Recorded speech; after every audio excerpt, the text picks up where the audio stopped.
धनक value research के podcast में आपका स्वागत है।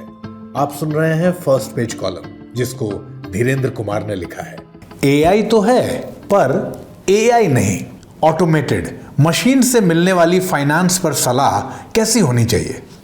रोबो एडवाइजर तो आएंगे ही, इसे थोड़ा और स्पष्ट करता हूं। मैं खास तौर पर जनरल पर्सनल फाइनेंस पर सलाह और म्यूचुअल फंड निवेश पर दी जाने वाली सलाह की बात कर रहा हूं, जो आने वाले समय में पक्का ही रोबो एडवाइजर दिया करेंगे। जब मैं रोबो एडवाइजर कहता हूं तो मेरा मतलब एक असली इंसानी सलाहकार के बजाय एक ऑटोमेटिक सॉफ्टवेयर से चलने वाली सलाह से बदलना। हालांकि यहां एक सावधानी रखने की जरूरत है जो मेरे ज्यादातर पाठकों को चौंकाएगी। रोबो एडवाइजर से मेरा मतलब एआई नहीं है, कम से कम उस अर्थ में नहीं जिस अर्थ में आज इस शब्द का इस्तेमाल होता है। सटीक तौर पर कहूं तो मेरा मतलब लार्ज लैंग्वेज मॉडल LLM से चलने वाला एआई नहीं है। मैं अपनी बताई दो बातें स्पष्ट करता हूं। म्यूचुअल फंड निवेशकों में से ज्यादातर लोगों को किसी की सलाह की जरूरत होती ही है। ये खास तौर पर तब सच होता है जब वे निवेश शुरू करते हैं।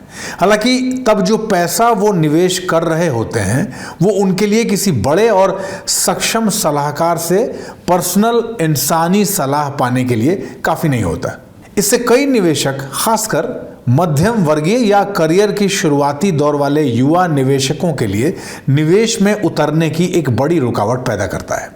इससे कई निवेशक, खासकर मध्यम वर्गीय या करियर के शुरुआती दौर वाले युवा निवेशकों के लिए निवेश में उतरने में एक बड़ी रुकावट पैदा करता है। अच्छी क्वालिटी वाले इंसानी सलाहकारों की फीस ऐसी होती है जो छोटे निवेश पोर्टफोलियो के लिए बिल्कुल सही नहीं होती। नतीजा, कई नए निवेशकों को म्यूचुअल फंड की जटिल दुनिया में खुद ही रास्ता तलाशना पड़ता है, जिससे अक्सर निवेश के फैसले खराब हो जाते हैं। और इससे भी बुरा होता है कि बहुत से लोग निवेश करने से पूरी तरह दूर हो जाते हैं। यहीं पर आते हैं रोबो एडवाइजर, जो एक बड़ी खाई पाट देते हैं। एल्गोरिदम और पहले से तय रूल्स के आधार पर यह स्टैंडर्ड लेकिन निजी सलाह दे सकते हैं, जो ताजे निवेशकों के लिए बेहद कारगर हो सकती है। इसके अलावा ये रोबो एडवाइजर बड़े पैमाने पर काम कर सकते हैं, एक साथ हजारों लोगों को सर्विस दे सकते हैं, जिससे वे निवेशकों और वित्तीय संस्थानों के लिए एक सस्ता समाधान बन सकते हैं। जैसे जैसे भारतीय बाजार परिपक्व होगा और ज्यादा लोग निवेश सलाह चाहेंगे, तब हम असल में इन ऑटोमेटिक एडवाइजर सर्विस का फैलना देखेंगे, जो फाइनेंस की सलाह को ज्यादा लोगों तक पहुंचाकर इसका लोकतंत्रीकरण करेगी। अब आते हैं तथाकथित एआई पर।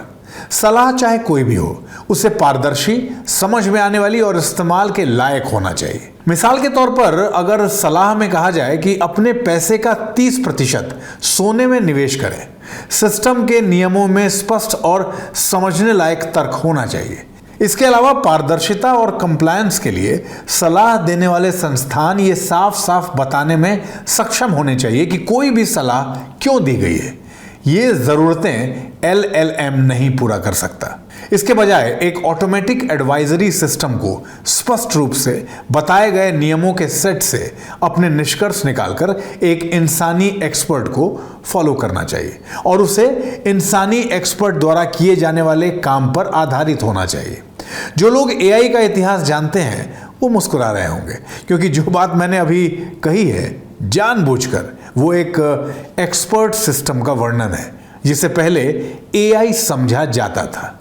एक्सपर्ट सिस्टम एक तरह का एआई है जो किसी खास क्षेत्र में इंसानी एक्सपर्ट के फैसले लेने की प्रक्रिया की नकल करता है। विकिपीडिया बताता है कि इसे 1970 के दशक में विकसित किया गया था और 1980 के दशक में सफलता मिलने वाली शुरुआती एआई तकनीकों में से एक के तौर पर लोकप्रियता मिली। इस दौरान उन्हें बड़े पैमाने पर एआई रिसर्च और एक्सपेरिमेंट की दिशा में आगे देखा गया। ध्यान दें, एक एक्सपर्ट सिस्टम की विशेषज्ञता खास क्षेत्र या डोमेन की होती है, ठीक वैसे ही जैसे कोई इंसान किसी एक विषय का एक्सपर्ट होता है। मजेदार यह है कि मौजूदा रोबो एडवाइजर और इसी तरह के सिस्टम एक एक्सपर्ट सिस्टम से काफी मिलते जुलते हैं, और बेहतर तरीके से डिजाइन किए गए सिस्टम उसी दायरे के भीतर काफी अच्छी तरह काम करते हैं। निवेश की दुनिया में कई एक्सपर्ट सिस्टम हैं, भले ही ज्यादातर इसी शब्द का इस्तेमाल करते हो।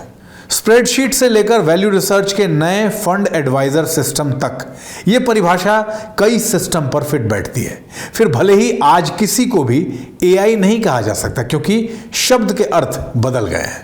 भारत में बड़े पैमाने पर फाइनेंशियल एडवाइस और गाइडेंस का भविष्य अपारदर्शी एआई सिस्टम के बजाय इन नियम आधारित पारदर्शी रोबो एडवाइजर के इर्द गिर्द बनाया जाना चाहिए, जबकि एलएलएम और दूसरी अत्याधुनिक एआई तकनीकें अपनी जगह बना सकती हैं।